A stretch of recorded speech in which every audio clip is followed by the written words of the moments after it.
Good morning, Pearl. How are you? Good morning. I'm very well, thank you.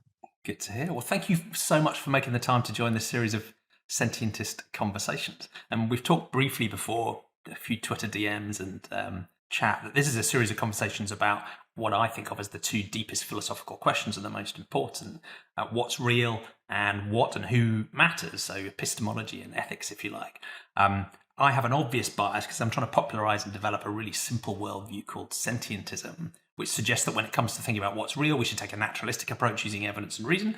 And when it comes to ethics and our scope, who and what should we care about, that should be sentient beings, at least every being that can suffer and flourish and experience things. But I have the privilege in these conversations of talking to a dazzling variety of different people. So it will be fascinating to understand your own personal philosophical journey and whether or not these ideas resonate with you or whether you're going to put me straight. But before we get on to those crazily big questions, how would you best introduce yourself? So my name is Pearl Monique Colbrunt, and by trade, I have been a foreign relations consultant for years. And I had my daughter about 10 years ago. I turned to veganism. I learned a lot of stuff, and we became vegan. And the more I got into it, originally it was because of the environment, food systems, and health, and then particularly the way animals are treated. The more it became a passion of mine to teach other people what I've learned. And not just that things are bad, but also that this is a terrible way to live our lives. And there's a better way to do that. Let's do that better. Yeah, so there's some hope there too. There's a big problem, but some hope. Yeah. Yeah, and I Yes. think that the theme will run through this too, because I was fascinated. I found your story through the episode you did with our hen house, and I was lucky enough to be a guest there a while back too. And both Jasmine and Marianne have been guests on Sentientist Conversations too, so we have a sort of podcast network overlap.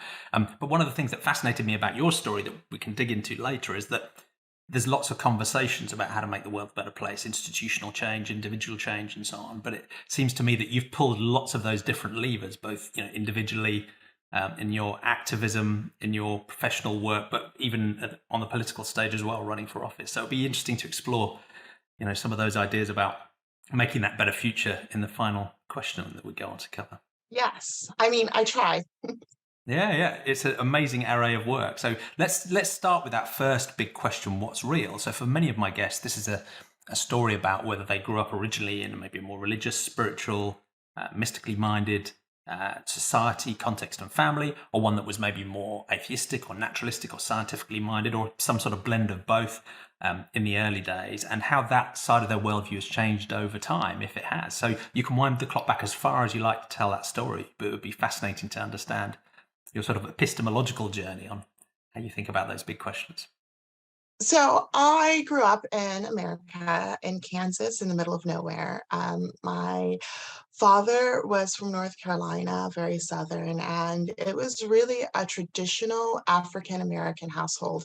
So, and we were very, very poor. And I think there's this real connection between people clinging to religion and poverty, right? Like there's just you don't have anything.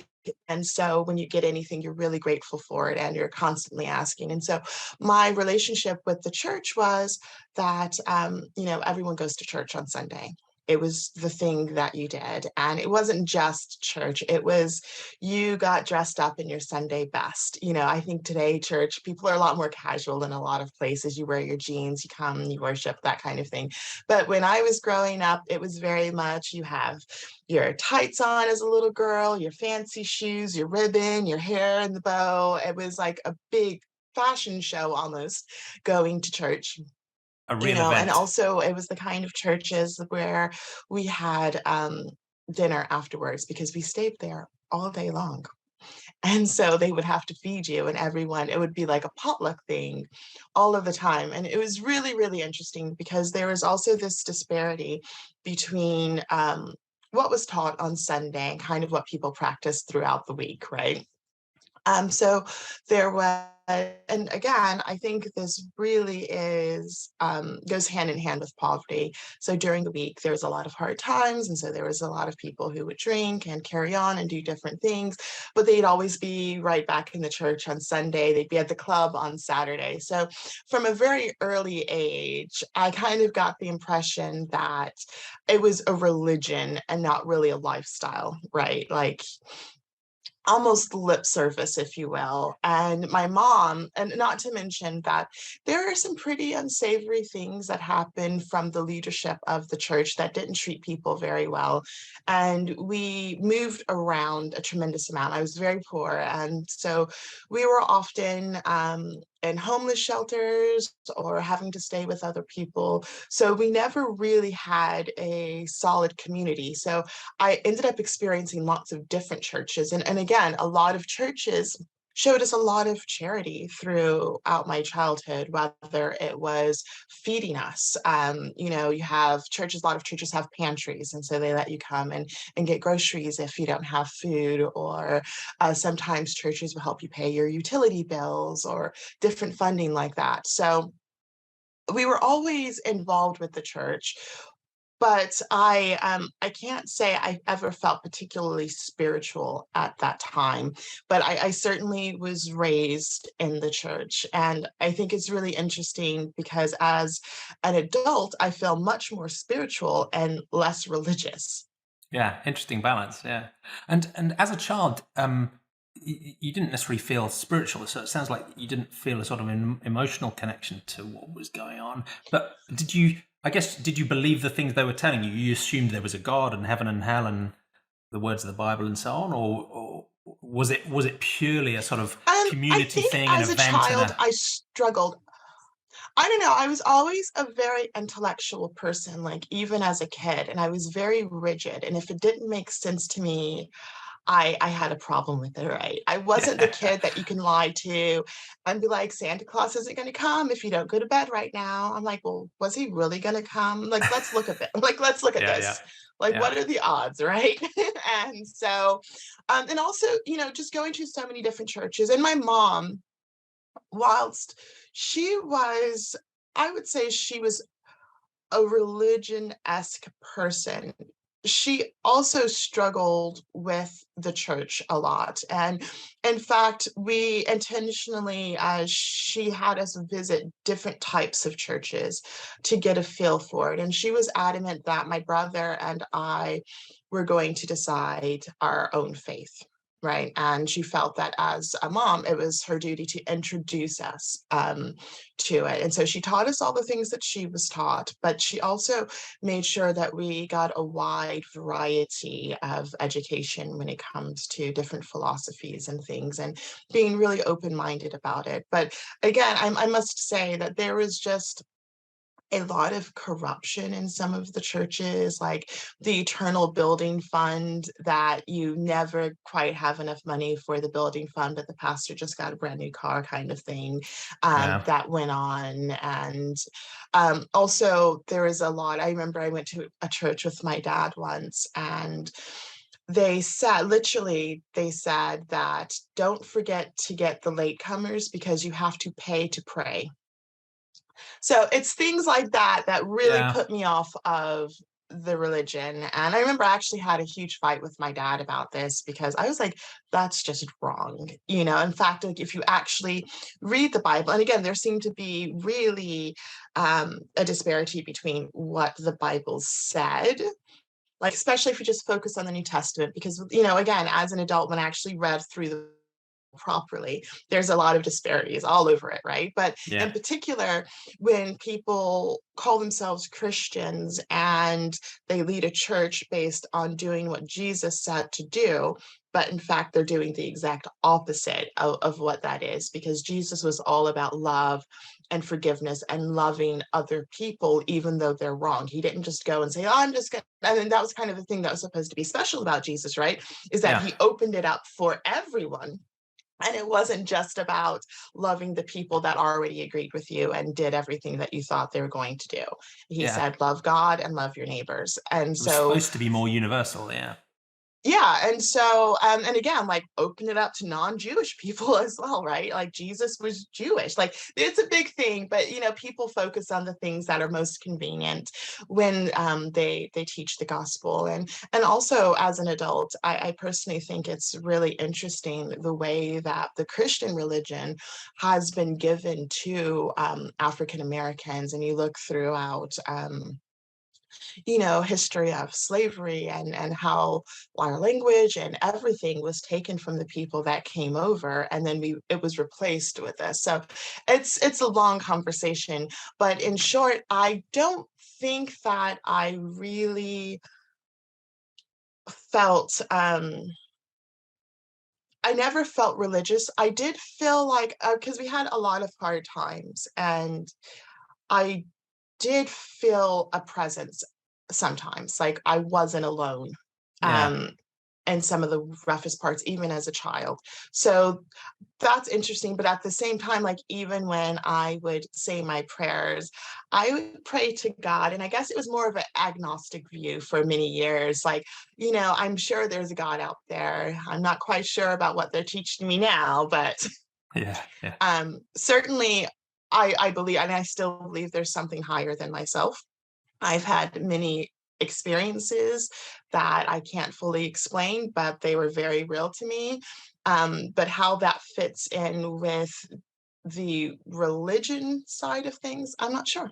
Yeah, thank you. That's fascinating. And the point you made about the history of slavery and colonialism and the role of Christianity within that, I find that fascinating, because it seems to me that there are certain aspects of colonial practices that have been rightly associated with colonialism and are therefore seen in quite a negative light today because of what they were part of. But it seems interesting that Christianity and other aspects of religion seem to have escaped that association somehow. So they still have an enormous sort of resonance within many of the communities that were victims of colonialism, even though actually it was one of the primary tools of colonialism itself. I find that sort of intriguing, fascinating.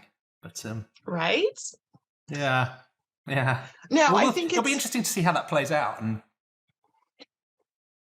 so it's really it has such a lasting effect. And I saw this meme the other day where it said, give a man to fish, he'll eat for a day. Teach a man to fish, he'll eat for a lifetime. Give a man a religion, and he'll die praying for fish. yeah, yeah, yeah, And I do think there is something to this. It's the idea that it doesn't matter what happens to you on this earthly plane, because as long as you do the right thing and do what you're told, and by the religious elders, or as long as you do what is expected of you, no matter how hard your life gets, there's a reward in heaven, and that's forever, and you're going to have mansions, and you're going to be beautiful, and you're just like going to be recreated, and it's going to be fantastic, right? That's very alluring for people who are at the very bottom of the rung and really have nothing else to look forward to. And it only takes a few generations before people don't remember what freedom was like, and they don't know anyone who does remember that. There was a lot that went into colonialism and slavery in particular that is still affecting Black communities in America, in terms of the way the families are structured, and even 1960s, 70s, 80s, about the way that help is given. So, for instance, if you are a single Black woman, you're eligible for benefits. If you have a man living in your home, even if you're not married, then you're not. So many people don't actually get married and don't form formal family bonds, because then they won't have the assistance they need to survive. And so it's a lot of things like that. So when you start talking about, and it's hard to separate all of these issues, but when you start talking about why policies are important, and like, what are we supporting, and what are we really saying, and what are we really doing, and acknowledging that for generations we have conditioned a whole group of people in a certain way, limiting their options and possibilities. And um, going back, religion played a big part of that, because again, it does, you know what, everyone's wrong, but God loves us and he's going to take care of us. And even if we don't survive now or get what we need now, we're going to have it in heaven. And a lot of things, a lot of really bad things have been allowed to happen because of that principle of believing that, it'll work out in the end, even if the end is in the afterlife. Yeah, yeah, I agree. And it's a tricky mix because, as you said, there are core messages in Christianity, but also most of the other world religions that are really strong, right? It's about a universal compassion, and it's about love, and it's about treating other people as, either we or they want to be treated. There's some really powerful, strong ethics there. And I'd argue that those sort of ethical drives actually predate most of the religions. These aren't things that religions came up with. They're things that religions picked up and developed, because ultimately those things probably have their roots in our evolutionary past. And I think even non-human animals have some sort of proto-religion. Non-human animals feel compassion for their young and for each other too. So I think there's deeper roots. But so there's a positive core that flows through many of those religions. But then there are challenges too, because often that compassion is made, as you say, sort of conditional. You have to follow these rules. It can be constrained in certain ways. Only the in-group gets to count, and the out-group, might even get sent to hell or burn for eternity. So you start with the compassion stuff, and that ticks the box for me. But then you see these other aspects which seem to warp it and take it off in different directions. And as you say, justifying suffering in this world for the promise of another world that I don't think exists, and that can lead you in some difficult ways. Or the idea that there's some supervening overall sort of higher goal that is more important than us lowly suffering beings. And as soon as you have some sort of higher superordinate goal, it becomes remarkably easy to justify causing suffering and so on. So there's problems there as well. But it's interesting how people respond to that, because some people will take that sort of skeptical mindset it sounds like you had as a child and look at the inconsistencies and the problems and turn away from it because of evidence and reason. Others will look at the ethical problems that you might have seen in some of those churches, or on a broader scale, and turn away for that reason. Some people will turn away completely, and I've just become a sort of completely boring sort of naturalistic atheist and left it there.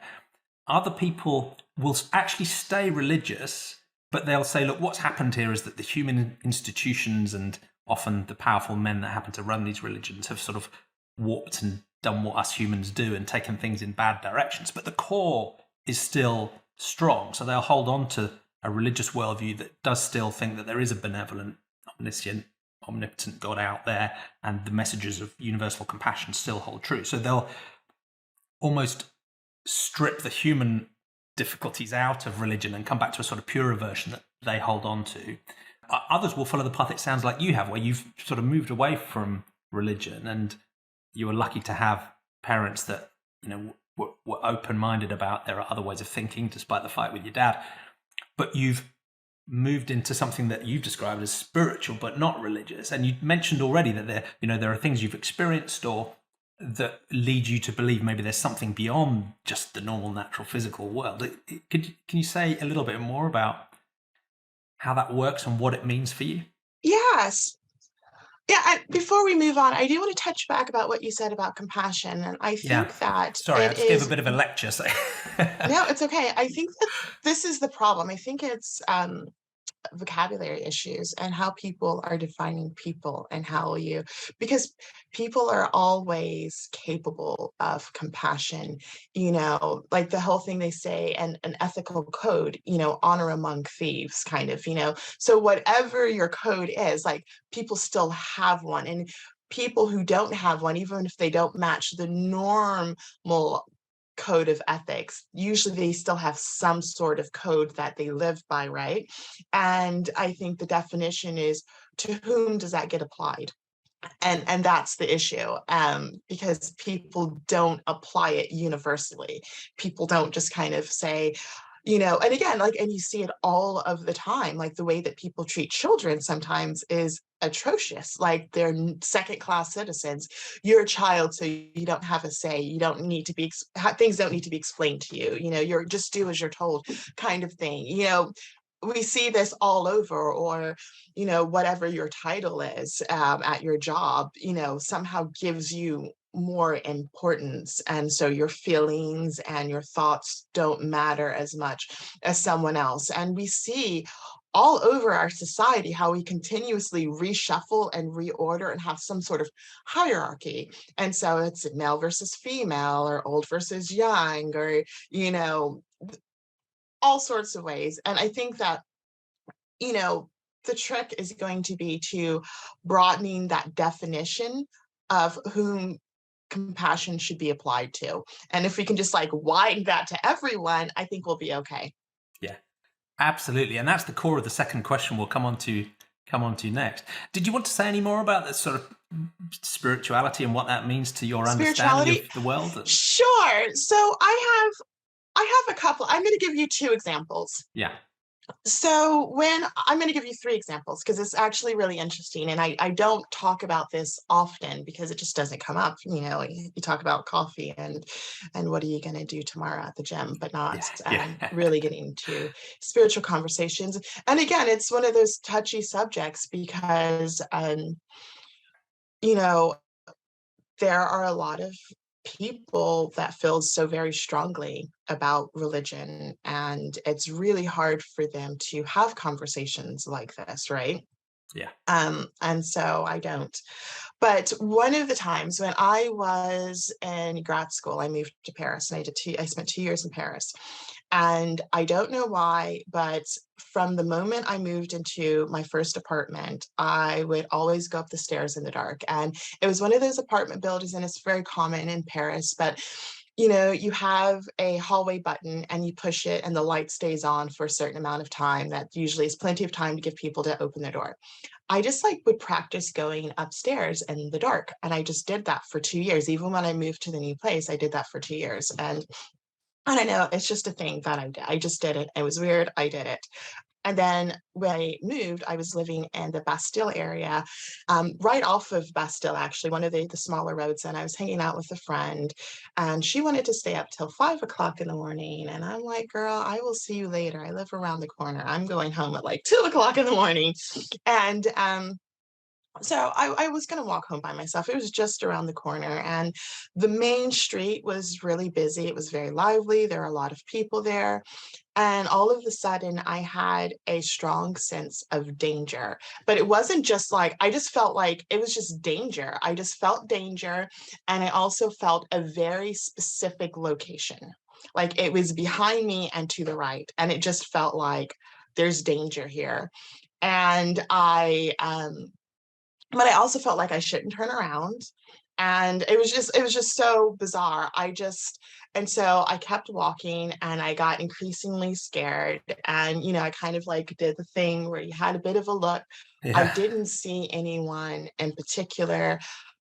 So I got to my street, which is then dark because it's a side street.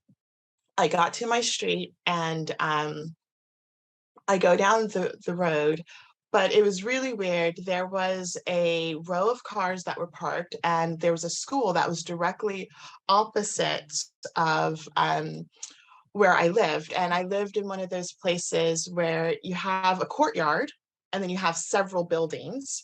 And then each building has a coded lock that you have to get into.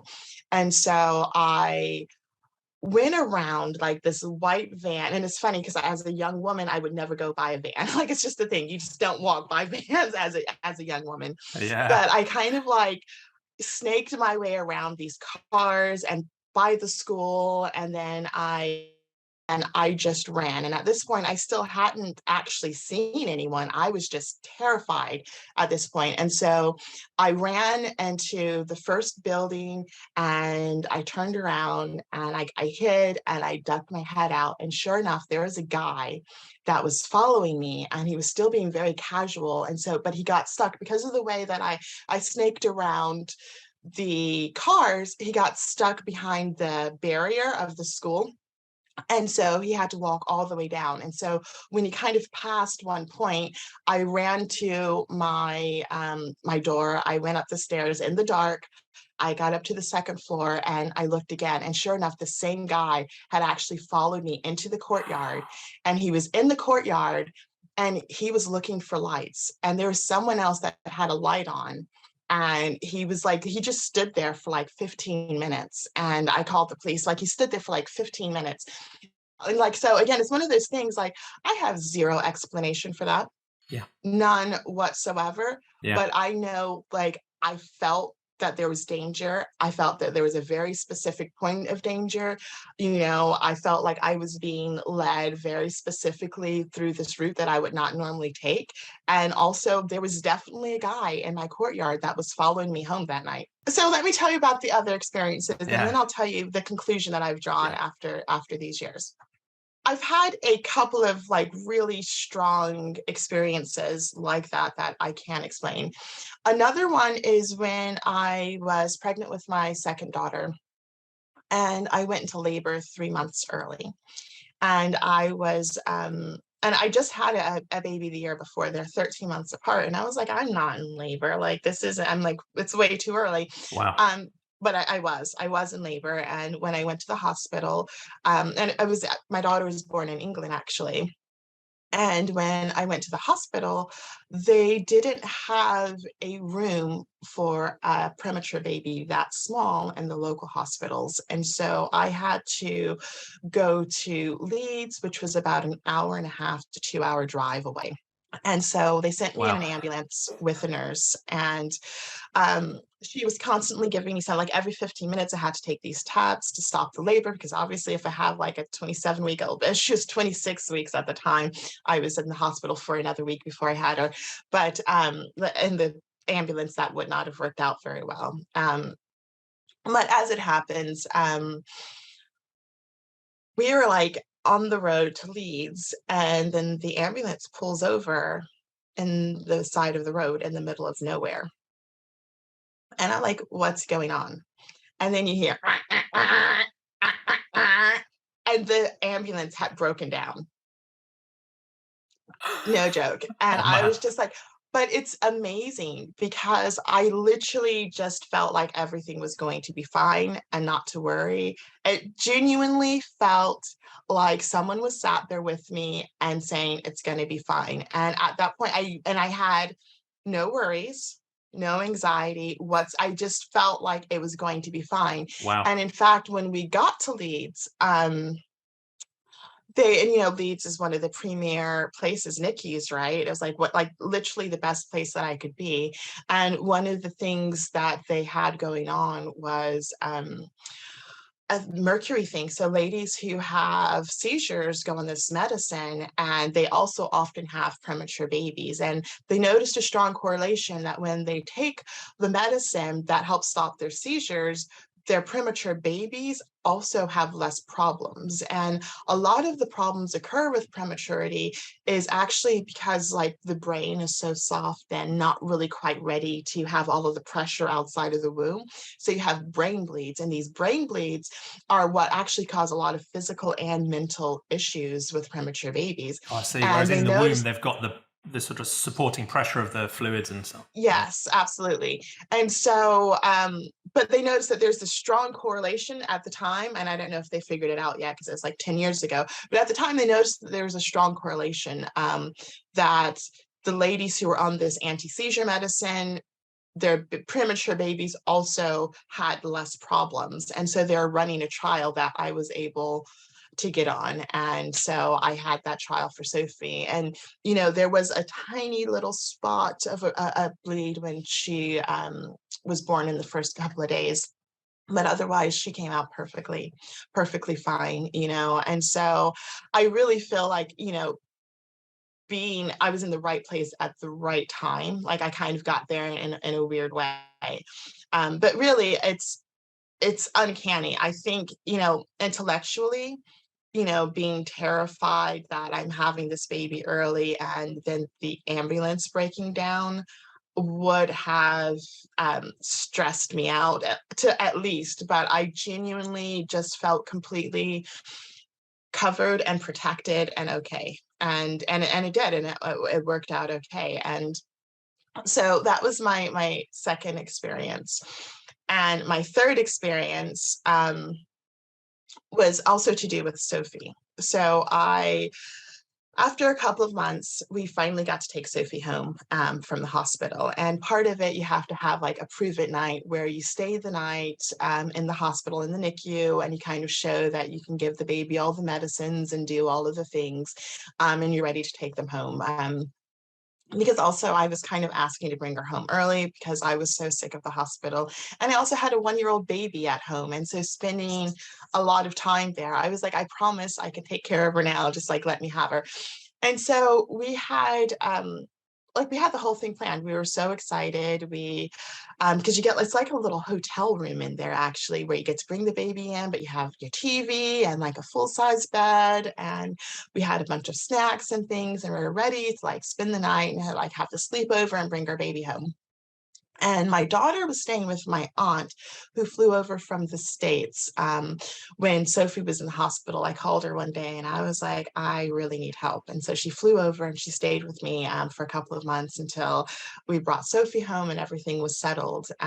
So she was watching my 1-year-old, but she'd been watching my 1-year-old for weeks and weeks while I was in the hospital. But I just felt like, just like deep in my gut, I felt unsettled, like just really unsettled, and I couldn't explain it. And I was like, and I said, can I please just bring my other daughter here? And they didn't want her to come in because she's a snotty little kid that has germs, right? Around the Yeah. other, you know, NICU babies. And so they're like, no, you can't. And I was like, but I feel, and so I was like, are you sure? And it was like 10 o'clock at night. I was like, are you sure? I was like, I really got to go home. Like, I was antsy and just so completely unsettled, and I couldn't tell you why.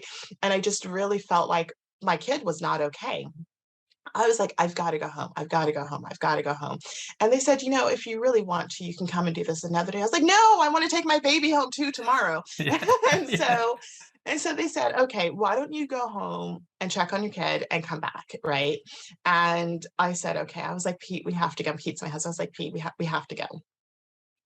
And so we go back, and it's only like a 15-minute drive from the hospital at this point. So we go back to the house. I'm like still feeling like just sick, like like that in your pit of your stomach, you're nauseous and you're just like queasy and just really just feel disgusting. And so I go back and I check on my baby Matt's watching TV. I go upstairs, sound asleep, perfectly fine. And like, I wake her up. It's like 10 o'clock at night, but like I wake her up and I'm like, are you okay? Like, what's going, like, like checking her all over. Yeah. She's fine. And so I was like, okay. And so Pete's like, what do you want to do? Because I still felt like really gross. And so I went and I checked all of like the doors. I checked the electrical sockets. I was like, I don't know the cause of this feeling. I don't feel safe. I don't feel comfortable. I couldn't shake it. Something's wrong, And but yeah. so like something is very wrong, and I can't, and I felt like I needed to come home. I'm at home and everything feels fine. And I just couldn't shake it. And so Pete's like, we kind of have to, either we're going back to the hospital tonight or we're not. And so at this point, it's like midnight and it's like pitch black, and um, it's raining.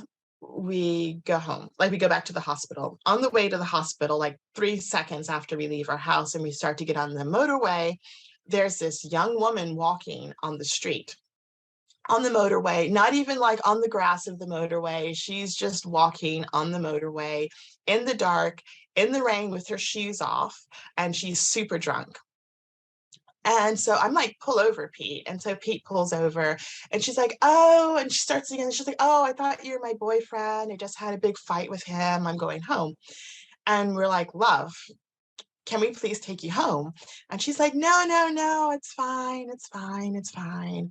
And I was like, no, you don't understand how incredibly dangerous this is. Like, you're going towards a major roundabout and it's dark and it's raining and you're not even walking on the grass. Like, you really, can we please take you home? And she's like, no, no, no, no, no. And so she wouldn't get in the car. And so I was like, okay, Pete, so we're going to drive behind her with our brights on. very slowly until this lady gets home. An escort. And so Yeah. we do this for like half a mile before she realizes we're not going anywhere. And she goes, "Are you guys really going to do this?" And she was really drunk and she was British, so she didn't have a Californian accent. I don't know why I'm doing that accent, but she's like, I was like, "Yes, we really, really are. This is like horrendously dangerous," right? She gets in the car, and the second this lady gets in the car, I feel fine.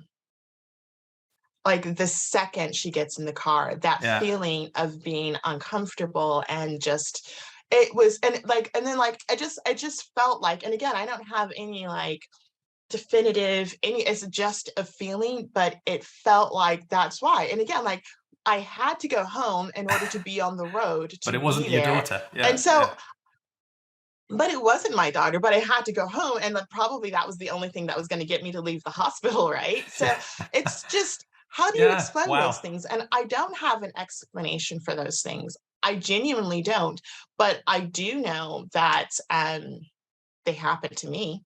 I do know that the feelings were very real, and I also know that there isn't any other explanation that fits into the natural model that would explain it. Yeah, yeah, fair enough. And some people, well, so this sentientism idea is naturalistic, so it's about evidence and reason. So some people would listen to that story and say, okay, that doesn't count as evidence because evidence is just, scientific tests or randomized control trials. I'm like, no, no, no, that's evidence too, right? And you might think about how to weight it, or are there other alternatives or so on, but what you experienced is evidence in its own right. So, who knows? And where Right. has And then it's very how people experience things. And like, yeah. I don't know. And so it's one of those things where, when you say, is there a God that's omniscient and omnipotent and loves everyone in the world? Is there someone bigger than myself that clearly loves me? I think so for sure. Yeah, And yeah. I know that sounds very selfish. I can't speak. I can't answer the questions as to why horrible things happen to other people, and why other people pray all of the time and don't have the answers answered, or there's so much to it that it doesn't make sense to me. It doesn't add up, rationally. And also the kind of God that I would want to worship and love wouldn't behave in that way. So, but then I come back to my very personal experiences, and it is what it is. And I think that you know, whenever, and I do, I still pray, and I thank God, and I'm very grateful for all that I have. And in terms of and actually the conclusion I came to about Jesus was, I actually like the things that he said that people should be doing to each other, right? So Jesus as a God, Jesus as someone who had a lot of fantastic things to say about who we should be as people, and again, and about loving God. And I think that for a lot of people, and again, I don't know why. My dad is like super religious these days, and he has never had any of the types of experiences that I've had, Yeah. right? Yeah. Like never has experienced anything similar to that at all. I don't know. I mean, and he's the one that goes to church every single Sunday and gives every single week and month and is fervent. It's fascinating. I don't know. I don't have an answer to that. I just know what I've experienced, and also what feels right to me. And I remember one time I was, because there was one time around that same time, I think we were pretty active in church, and my husband wasn't raised atheist. His dad was an atheist, and his mom was a Christmas Catholic that just kind of went on Yeah. Christmas and Easter, right? And otherwise never bothered with it. And when we met in Paris, he studied abroad in Paris as well. And so we met in Paris, and he listened to Christian rock radio and became Christian, Oh like wow. randomly, and asked his parents to send him a Bible. And again, he was like really keen on all that stuff that Jesus said, right? But also people who really like fall in love with the things that Jesus said have a lot of reconciling to do with the Old Testament, right? Oh yeah. And also after Jesus, like all of the stuff after Jesus too. Like it's a lot to kind of put together and to deal with. And he's also a very intellectual person. And so there was this period of time where we were really exploring it and like, what is our faith and, who we are as individuals and, where do we fit into this religious scope and realm. And, we then found a church that we super loved. And I mean, like I would still go back now. And it felt a bit uncomfortable because I don't think that maybe Christian is the right term to describe myself these days. And it feels like a betrayal because like you grew up Christian, right? Like it's a big thing. It's like saying actually there's a lot of stuff that intellectually and even like in my heart that just doesn't add up. And so it's really easy to say that I'm not a religious person and then I'm like, but I had these spiritual things,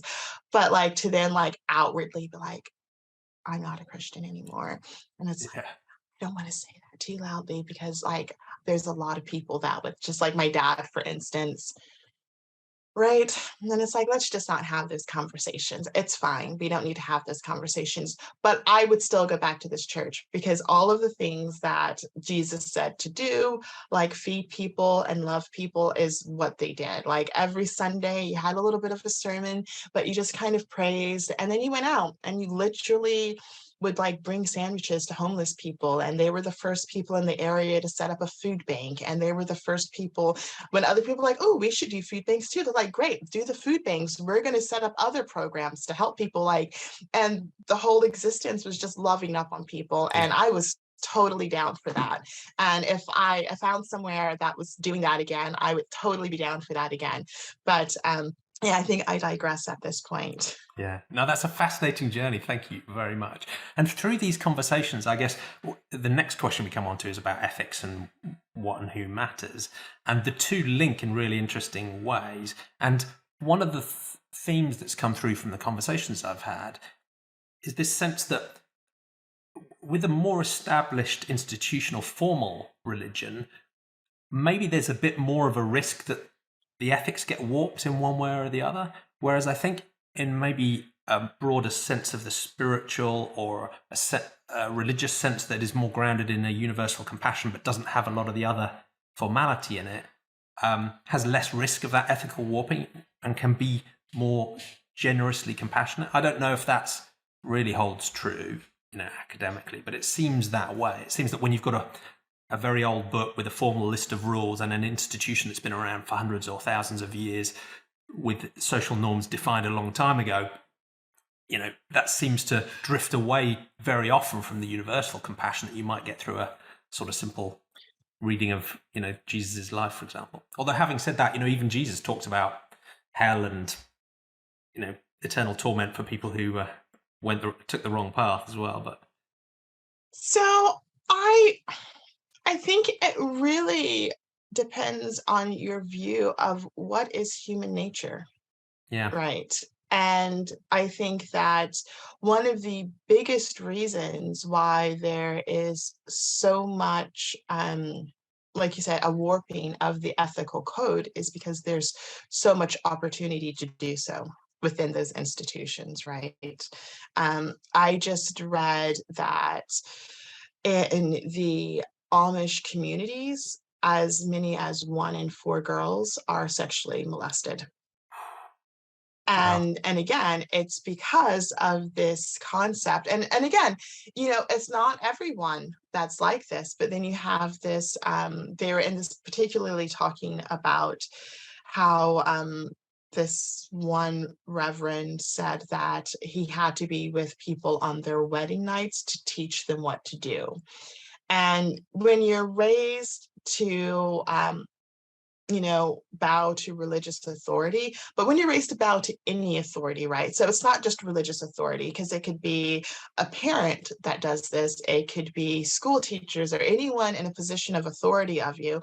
If you're raised in a way that you have to accept what they say and you're not supposed to think about it, you're just supposed to do it, that creates a problem. And that's why, again, like when you think about like what is human nature, when you have different cultural studies. So, by trade, I was a foreign relations consultant. And so I did a lot of studies into, the formation of culture and how people interact with each other. And again, there are some studies where if you put people into a room together, just like 100 strangers into the room together, and you have a couple of minorities, they will migrate to each other, or again, like if it's all men and like three women, the three women will like Yeah. find each other in the room. And like, so, and I think there's definitely something about like wanting to be closer to people that are similar to yourself.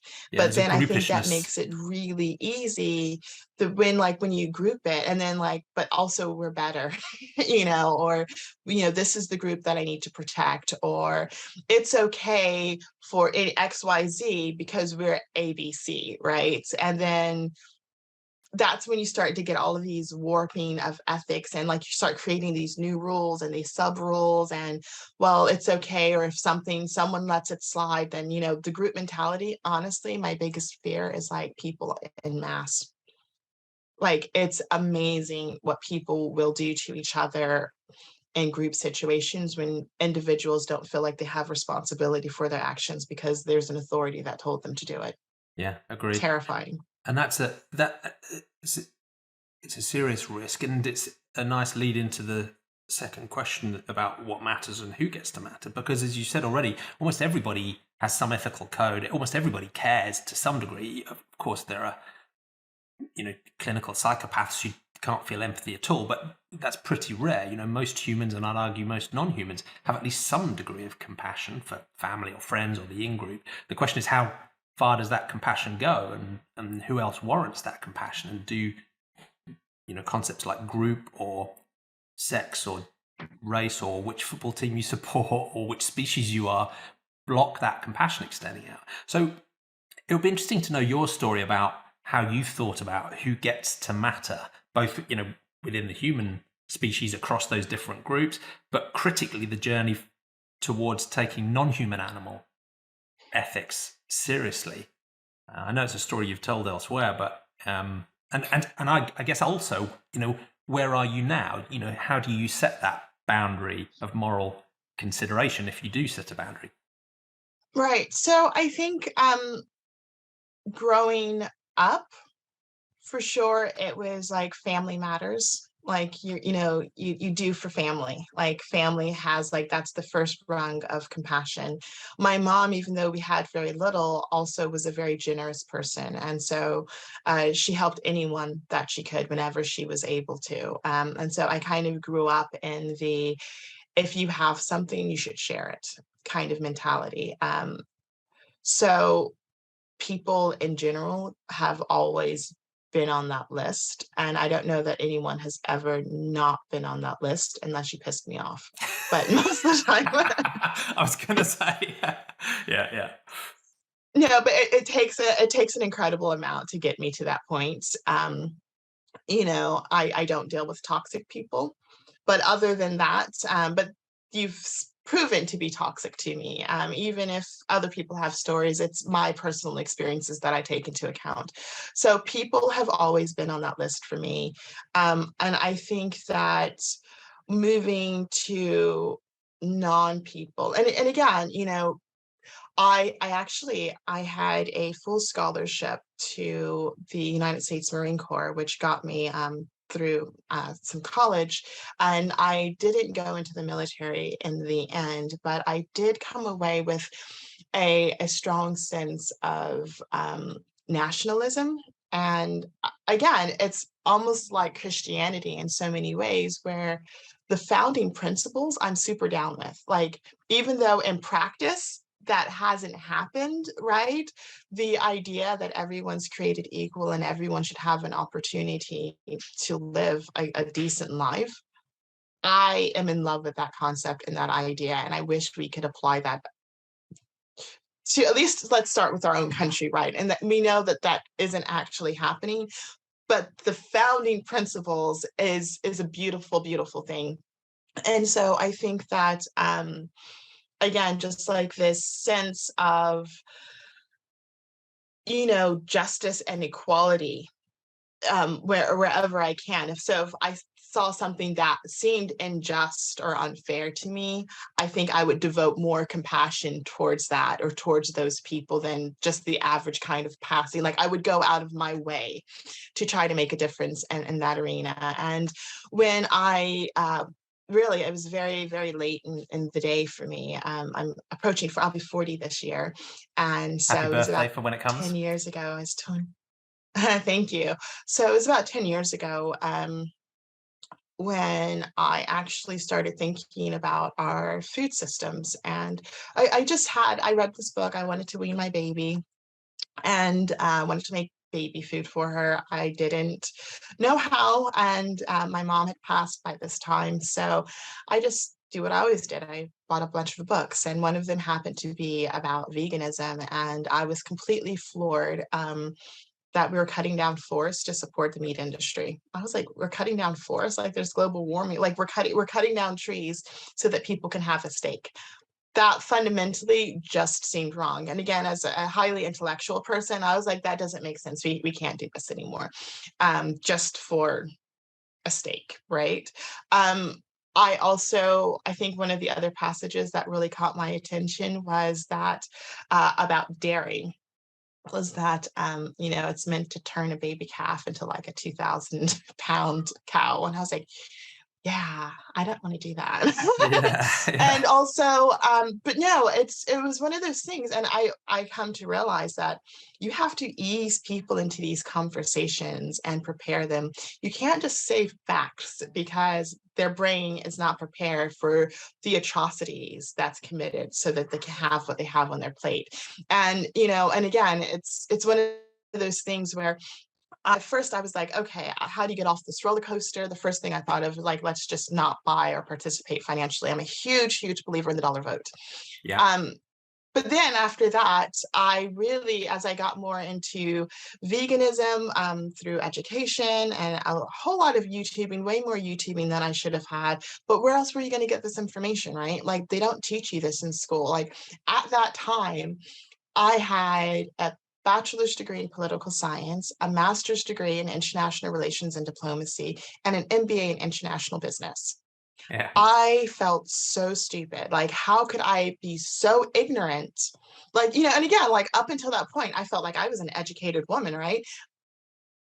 But how could I be so ignorant of the very basic necessities of like eating and what actually goes into that and what's going into my food and how that affects my health and the environment?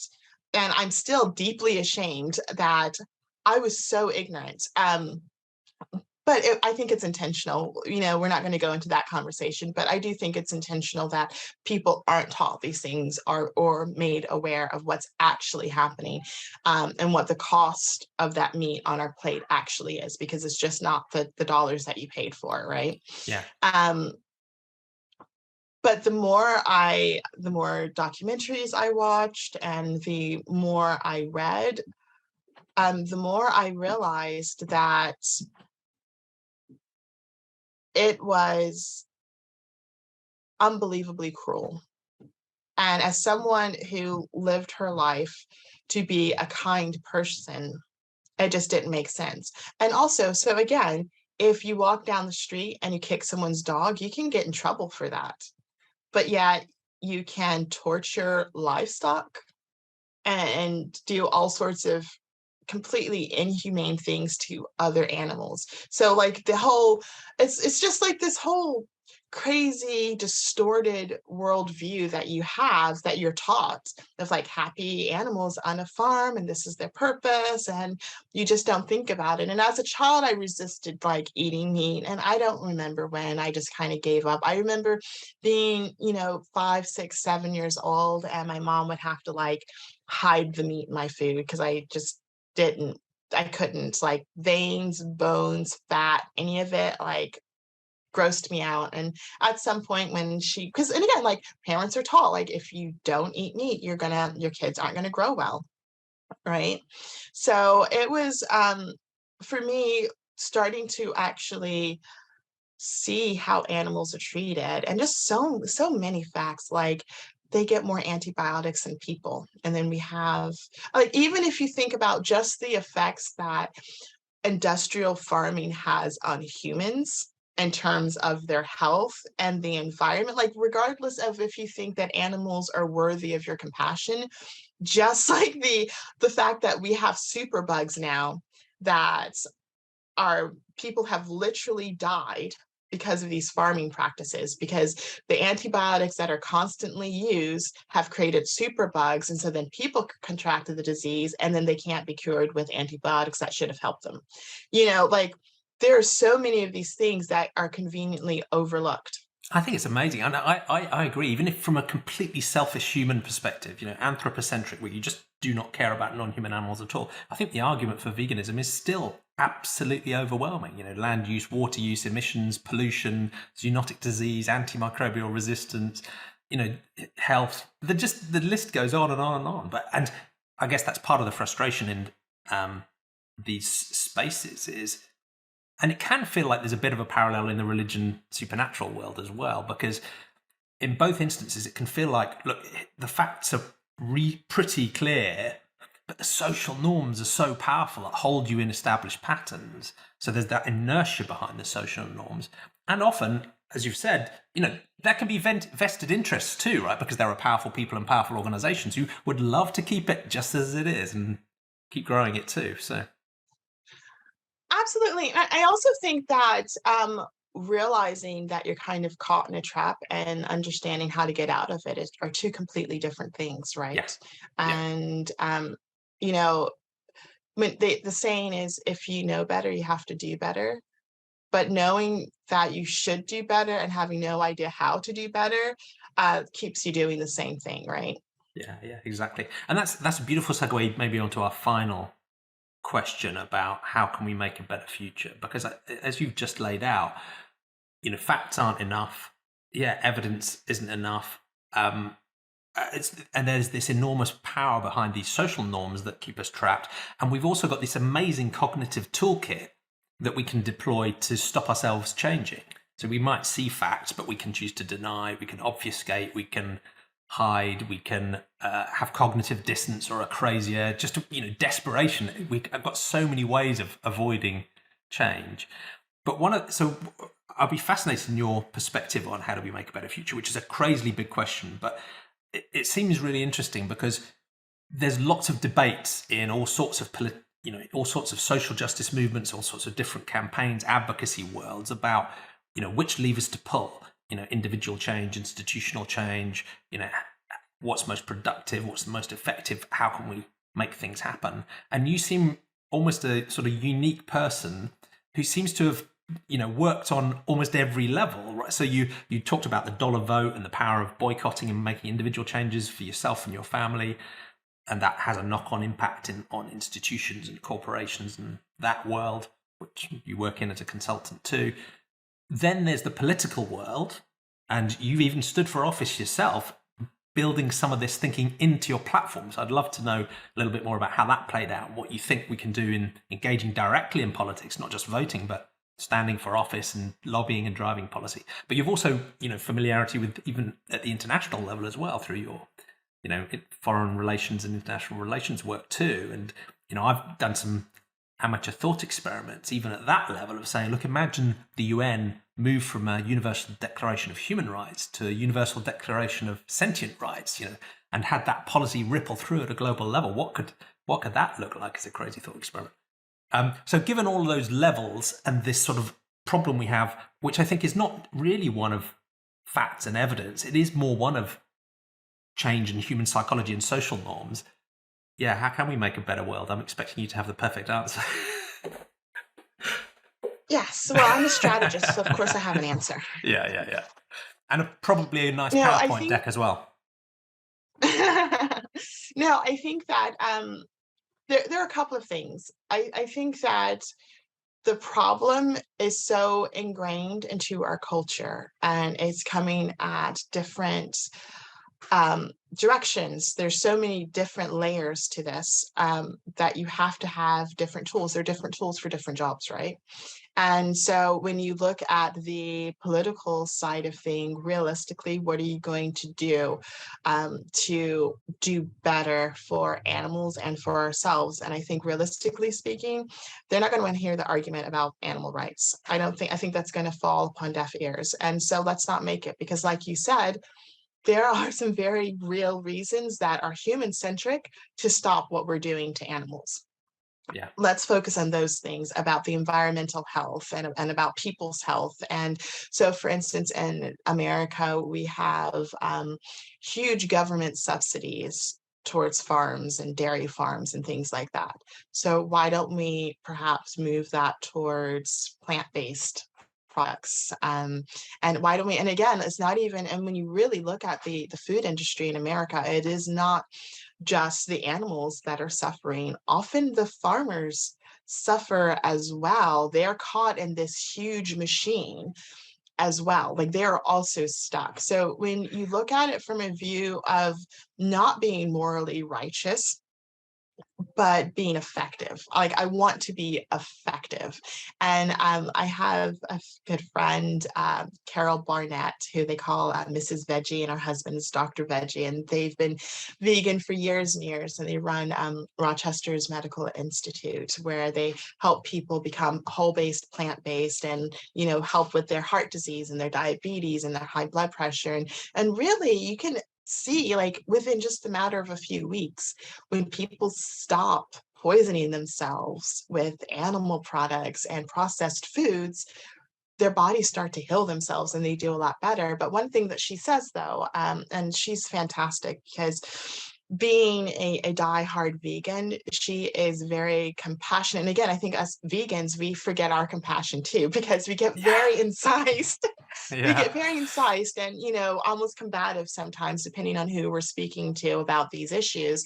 And you can She understand it because the issue is so serious, egregious, and obviously horrific, right? So it's difficult. It is. It's It difficult. is.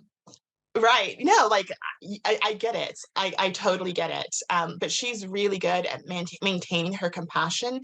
And she always says that the animals don't care why you're vegan.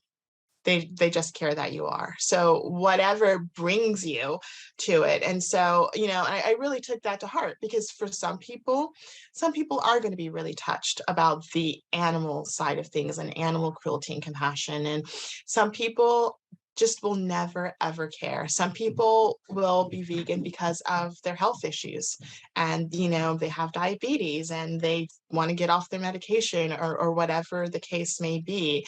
Some people, it will be purely for the environment, you know, and like me, but I really feel like once you start, you'll probably pick up those other reasons too. The more that you get into it, you'll pick up the other reasons. And it's a whole lot to wrap your head around. And so I think with a problem that spans across so many different parts of our society, we really do have to have different tools. So we do need to have people who are going to lobby for legislation that says, hey, you know, like there's this big thing called the ag gag. Have you heard of it? So in America, you're not allowed to see what is happening in these factory farms. And that is insane. Like it's supposed to be the land of the free, but you can't know what's happening to your Yeah. food. Don't people want to know where How their is food came that from? possible? Yeah. How is that possible? But so those are the types of laws. There are very specific laws that have been in place to enforce the system.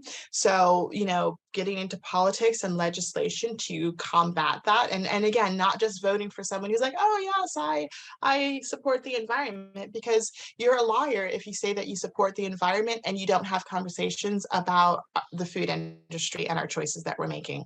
Like it's impossible. You can't. And that's why when I ran, you cannot genuinely say that you are for sustainability, that you are for the environment, and that you want to do something that's going to help stop global warming without also looking towards veganism or how to significantly reduce our animal consumption.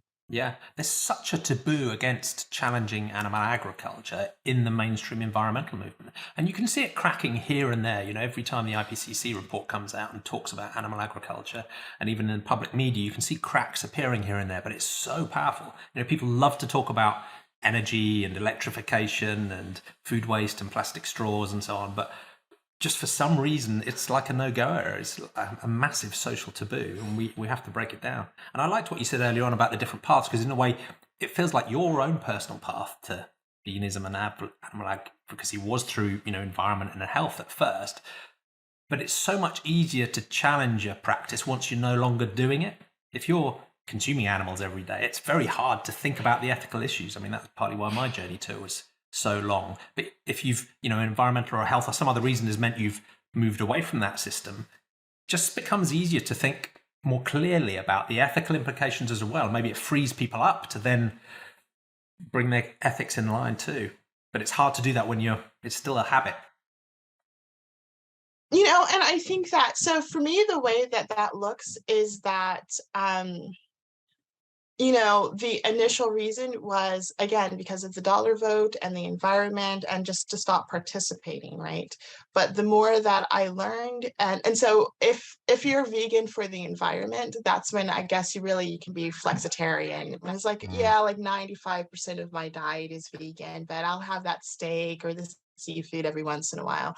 When you are vegan because of your ethics and compassion towards animals, you will never have another bite of animal products ever again. And you literally just can't do it. Again, and I think it probably takes a while. I mean, there was some ups and downs early in my journey.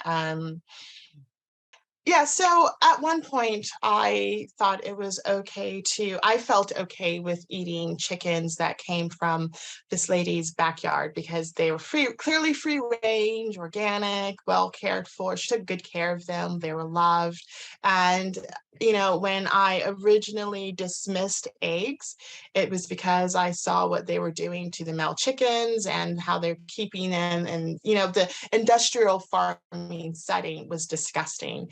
But then it's like, but they lay the eggs anyway. Is it really hurting them if they're free range and like well loved? And part of that's probably because I missed eating eggs. I grew up eating eggs my whole life.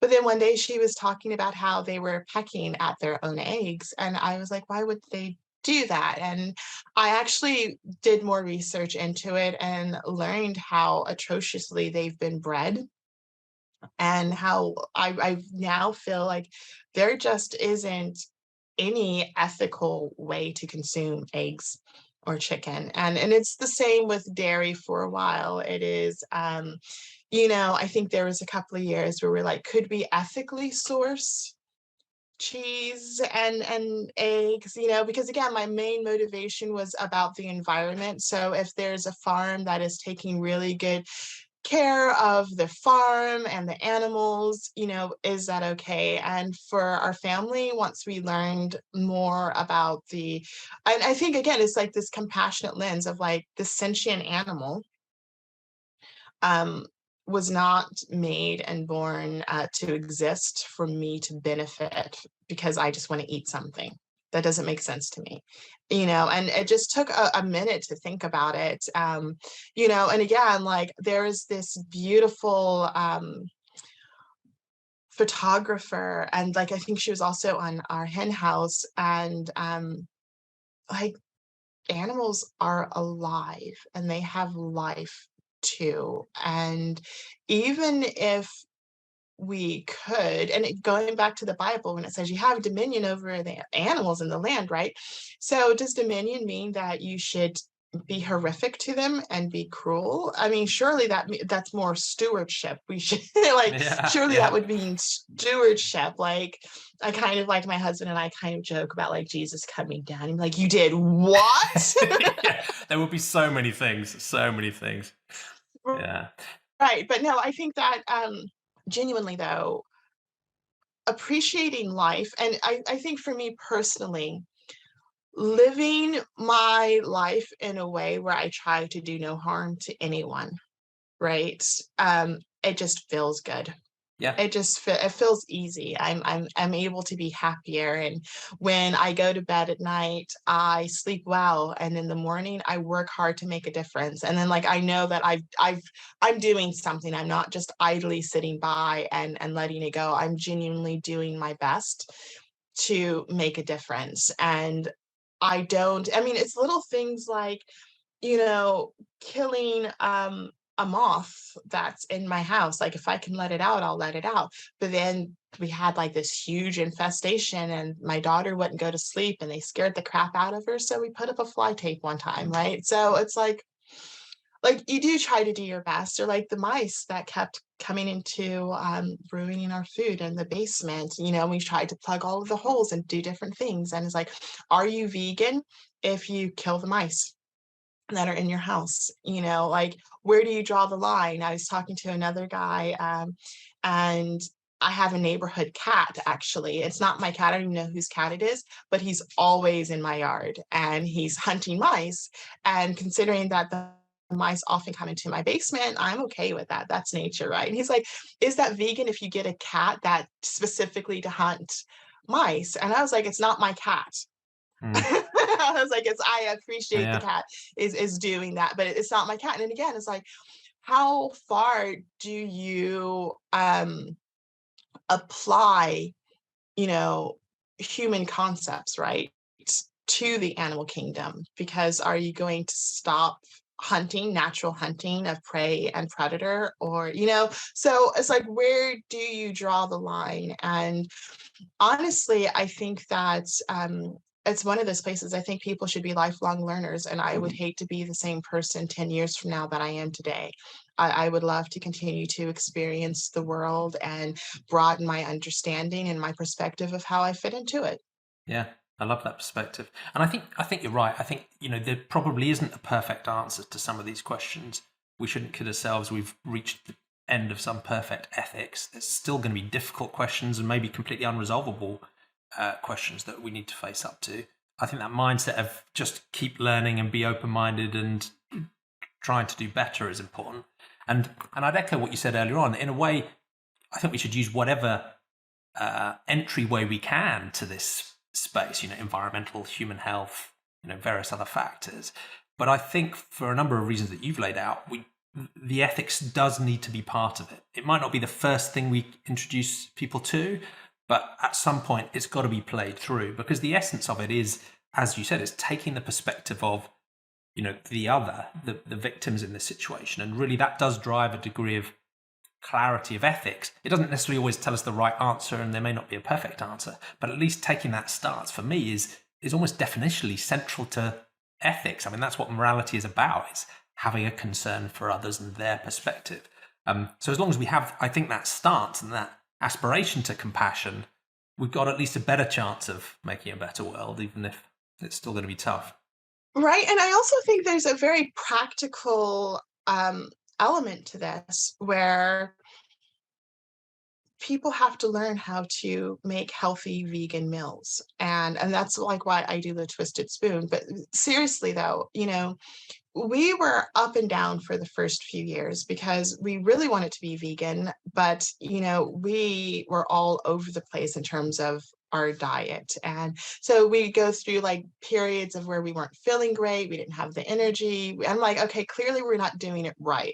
So like we'd eat fish and eggs or something for a little bit, and I do more research because where we were in a small village in England, and the nearest store that was like a Whole Foods store that sold anything relevant to like veganism, like tofu curls, soy curls, or things like that, you know, was the size of like a small room. And it didn't have a huge amount available. And so a The lot choices of just weren't there for you or weren't viable for you. um, Yeah. like it just wasn't. And it took quite a while. It wasn't until we kind of landed on a whole food plant-based diet that we really got into a stride, and we're like, yeah, this is it. And really, and again, it's like I almost had to become a nutritionalist, and luckily like an academic person, and so I was happy to read the studies and do the work. But really, and you shouldn't have to understand like how you get the essential amino acids by combining your legumes and your seeds and nuts and things, like you shouldn't have to know those things. And people aren't taught, like you're not taught any of that. You're just taught like a meat and two veg is kind of a typical thing. And so when you take the meat out and you replace it with like corn or some other meat amalgam, um, it's really not the best. It's like super, super processed foods, which processed foods aren't great for you. Sorry, corn. I don't mean that people shouldn't have your food. I think there's a place for it, right? Like I enjoy my Impossible Burger, or well, actually I eat Beyond Burgers from time to time. But as a main point of food, like having it, like you can't simply, and this is what I did, completely just replace one for one everything that was meat or dairy. I replaced with fake meat and fake dairy, Yeah, you just right? Instead of veganize what you replacing it, liked. yeah, and instead of replacing it with real food, I didn't really. It took a long time before I added in legumes and nuts and seeds and actual food to my diet. And when I did that, then it was fine. But, and it was really upsetting too, because I had two very young children that I was trying to feed. And we have to get this right. I went to a nutritionist and she was like, well, can't you eat a little bit of meat? And so it was, I was very determined and I still struggled. And I think that, it is really difficult to make a choice of compassion when your personal health is failing and everyone that you know and everything in society is telling you it's fine to eat meat. Oh, for goodness sakes, you've been doing it your whole life, and you're not feeling well. Like I just knew I wasn't doing it well. It's not that it's not sustainable. I just personally hadn't discovered how to do it. And so I think that I'm probably not the only person in that boat where even if you have the motivation to become vegan, actually, and also I was very fortunate because my husband makes enough money so I can work part-time. And so I had a lot of time to do this research and I had a lot of time to practice in the kitchen and, to make mistakes and things. And sometimes it took hours, like to do some of the new recipes, took hours and hours, and some of the cookbooks to source some of these magic ingredients was just insane, Yeah, right? yeah. And not But everybody else has that practically time. Yeah. speaking, yeah, but practically speaking, if someone wants to become a vegan, they need to know how to make vegan food or at least source it from somewhere. And luckily, there are so many products now, and it's really not the same struggle, but it is something that we have to be mindful of. So it's not just the motivation to make this change, and everyone knows that any change is difficult, but it's how do you make it a sustainable change? How do you genuinely, and I think for some people, it's not going to be cold turkey. And I think like when you go from the ethics, compassion kind of thing, where you look at a piece of cheese and you see, you know, pus and blood and pain and Yeah. death, like you Yeah. can't eat that, but you need to eat something, right? Yeah. So for some people it's going to be that step down, like okay, I can easily cut out beef, I can cut out chicken, I can cut out fish. Then it's like okay, I can cut out eggs. And because some people float, right, like they just eat, like they eat eggs and beans and like rice, right, and until they figure out how to get rid of that too. And usually cheese is the last to go, I hear. Yeah, and I think a lot of people, particularly vegans on Twitter, and I fall into this category sometimes too. We act and we talk as if winning the argument is enough, and it just isn't. In very practical, descriptive terms, as you've said, at every level, individuals need to have viable, acceptable choices, whether that's fast, cheap, easy, socially acceptable choices, so that they can take a better choice. And farmers need to have better choices. How am I going to feed my family, and what livelihood am I going to have, and how am I going to run a business? They need a better choice. And even institutions, different policy levels, you need to actually have something practical and realistic that people can turn to. Just theoretically winning the argument, however strong that argument is, just isn't enough. And I'm very aware I've taken more of your time than I asked for too, but I wondered if I could squeeze in one last question in this section. Yeah, of course. What was it like taking this agenda into the political arena when you stood for office? Because that's a bold step that, again, not many people take, and I'd love to see more people I want to say it was a try. little disappointing. Yeah. Yeah, it was interesting. I got comments of, you ran a very unique campaign. And Yeah, yeah, yeah. no, and I think that really, but one of the things that comes through, and it's really interesting, is that there is such a huge intersection between veganism and sustainability and social justice that people don't often see. And when you start talking about one thing and it leads to another and another, and um, I love getting people into the conversation. I think that's the whole point, because you're not going to change people's minds if they're not part of the conversation. And one of the things that I did was I opened up an outdoor kitchen at a farmer's market where I just fed people, and it was free. I just would go out on Saturday or Sunday and I would cook for people. And I also had like the big sign that said vegan food. And when they come over, and I was also running for office, and we just have like these conversations. But most people are just so put off by the term vegan. And in fact, there's this article out, people prefer meatless or, plant-based versus vegan. Like vegan is really abrasive to people for some reason. Like it's like, vegan, and like It's like a it's gonna be challenge to the dry, miss. or it's Yeah. gonna be, it's, a lot of things. People don't like vegan, but so many people actively sneered and turned their nose up at the mere idea. But also, people can't not eat free food. It's this hilarious Yeah. dynamic of You might have people. found the answer here. Yeah. Like, people cannot not eat free food. And so, I mean, like this one lady in particular, and I've had several people, but this one lady in particular, she was like, what are you making? Like seriously, like just like approach the booth, like, what are you making? And I was like, and this is not her voice at all. I don't know why I always default to like a California girl, but she's like, what are you making? And I was like, oh, I'm making chili. She goes, what kind of chili? I was like, oh, it's vegan chili. And everyone, when you put peppers and garlic and onions into a pot and you start cooking it, it just draws the crowds. They're like, oh my gosh, that smells amazing. I'm like, guys, I haven't even started yet. You do like Whole Foods. You do. You just don't cook it at home and you don't know, because I haven't even put anything in it yet. And she's like, I don't like chili. And I was like, okay. Right. She's like, well, I was like, well, what do you like? She goes, like hostess cakes, and like she's listed a whole bunch of junk food. I was like, okay. And I was like, well, would you like to try the chili? She's like, what's in it?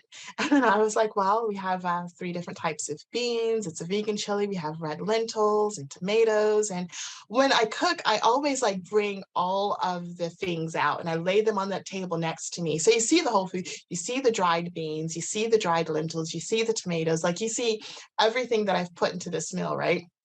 And she just was like, I was like, would you like to try it? And she goes, yeah, I guess. And so I don't know why people can't say no. She already said she doesn't like chili. She already was like super against the vegan idea. Tough But customer. she was like, yes, I'll try it. I was like, okay. So she goes to try it. And I also had toppers. I had like fresh cilantro and red onions and fresh corn that I wasn't cooked, just cut it off the cob and things. And I was like, would you like any of the toppers? And she's like, what's that? I was like, it's cilantro. She's like, I've never had that before. I was like, don't try it today. I was like, Too not today. much. Like, Too much. people either love it or hate it. I'm like, don't ruin my chili with it if it's not for you, right? I was like, not today. And so she tries it, and like she takes it away. I give her like this little cup and she takes it away. And like again, I just knew it was going to go straight in the trash. She comes back with her husband and she was like, this is delicious. Like, what's in it again? And we then had like, it went from like her being completely defensive and just telling me all the reasons why she was going to hate this chili and she doesn't know why I'm out here, to this was actually really good. What is in this and how did you make it? And actually, my doctor said that I should cut down on my meat and dairy intake, and I'm really interested now. And it was a completely different conversation from her trying it to like because again, she sat there for like 15 minutes, like giving me evil eye and telling me all the reasons why it was bad. And then she came back. But then her husband's like, it's hot, I want to go. And she's like, well, you go ahead. And like she sent her husband along and continued the conversation with me. And I'm thinking, this is exactly what it's all about. It's about introducing people and coming to their levels. And if she would have had a pamphlet or there was no amount of conversation that would have had her consider it. And the number of people that said, if the food tasted like this, I would be vegan, or I could eat this, or even just I made glam chowder one time. And so you see like carrots, celery, mushrooms, cashews, and seaweed, nori. And everyone's like, what are you making? So like, yeah, you see like potatoes, like I don't see how all of these ingredients fit together. And then it's like, oh, well, look in the pot. And they're like, oh my gosh, this is like magic. And you just transformed this into like this delicious clam chowder like dish. And these connections that people are making, and you really have to help them along sometimes. Yeah, like yeah. they're not Well, going to form themselves. I think you found the key, the magic secret to the whole thing. It's just free vegan food. That's the answer that can unlock this whole problem. So, well, it's been an absolutely inspirational conversation. Thank you so much for talking me through your philosophical journey and that focus on kindness and compassion, but being pragmatic and open-minded and pulling on all the different levers and trying to be compassionate even to the people that piss us off and that we're trying to persuade. So thank you. Is there anything else you'd like to add to the conversation? And also, how can people follow you, visit your website, learn more about your work? Oh, yeah, for sure. So I have twistedspoon.com, or you can search Pearl Monique Colbrunt. That comes up. Not many Pearl Monique Colbrunts in the world, as far as I know. But I like to do a couple of different things. I'm starting to do grocery store tours locally, but really, Le Twisted Spoon is about teaching people how to cook vegan food. And it's not necessarily about specific recipes, because you can Google vegan and then anything and get a recipe these days. It's about really understanding what the vegan ingredients are. How do you use nooch? When do you choose an egg replacer versus applesauce? You can't make an applesauce omelet, right? It's not going to work. But if you want to replace your egg in baking, it's a perfectly good substitution. So how do you work with vegan ingredients and make it work? Because I think another big part of it is that your own personal tastes in the kitchen. And, it has to be food that you like to eat as well, not just like vegan food. So now it's spanning so many different cuisines, and it's wonderful. I just got the Korean vegan cookbook. I'm really excited to start trying some of those recipes.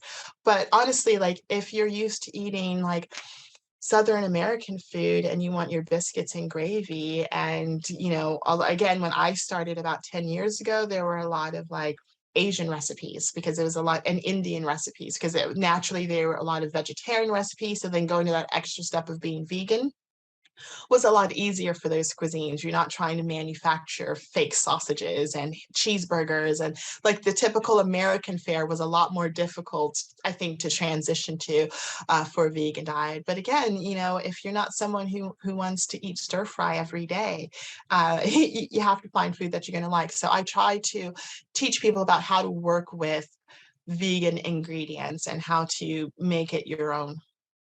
Yeah, fascinating. Thank you. Well, I'll include the links in the show notes so people can click through. But I love the idea of, getting to the sort of deeper principles of vegan food and ideas like the grocery tours as well to really help. It's not just the recipe list, right? You actually need to know how it works and develop those skills too. Yeah, that's brilliant.